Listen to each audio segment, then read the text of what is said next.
You know, I think with the additions, clearly the additions in the offseason have allowed our lineup to add power, to be balanced a little bit more on the left side equally to the right side.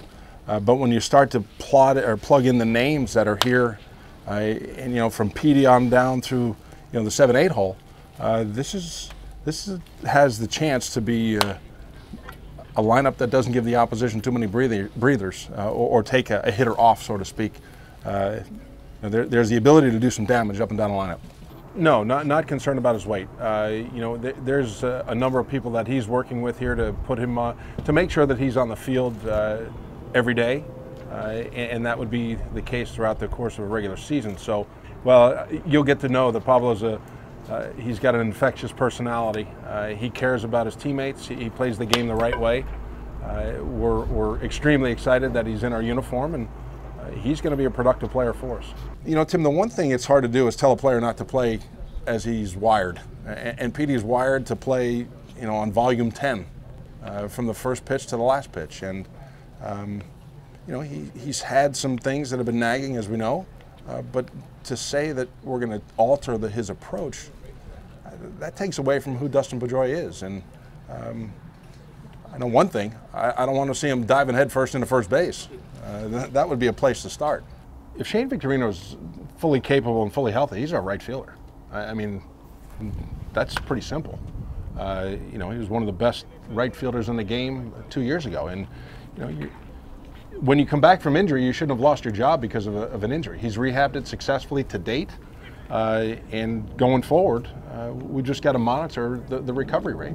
I think anytime David walks through the room, it lightens it up, it brings an energy. He looks in great shape. Had a chance to talk with him earlier when he first got in here this morning. He's full go and a major part of everything that we do. Dependability, 200 innings a year for nearly 200 innings a year for 3 consecutive years. A competitive nature that we've become aware of, and when you watch video and talk to people as you do your due diligence, those are all strong attributes with Wade. You know, he's coming off a year in which he pitched over 180 innings. That's not an unrealistic goal at all for Clay. You know, another year of physical maturity and going through a full season to have under his belt. I think the biggest thing is we're coming off a normal offseason for him, unlike last year. So I think things are setting up to be a positive and strong year for him. With David being a full-time DH, you know, Brock's versatility really allows, you know, where many teams might use the DH slot to rotate guys through and get them off their legs on a given day, Brock is that built-in player to do that with David in the DH slot. So we didn't know this going into last year.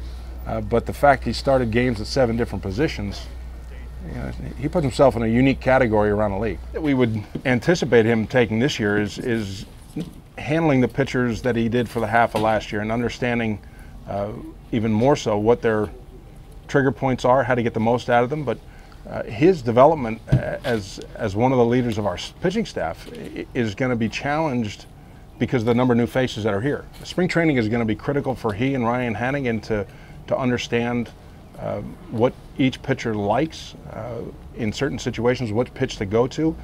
Clearly, with the number of new players that are here, the quicker that we can gel together as a team. And once we're on the field and going through our team fundamentals and then the games begin, and maybe some things that we would do away from here to create some team building opportunities, that's the goal as we get through spring training.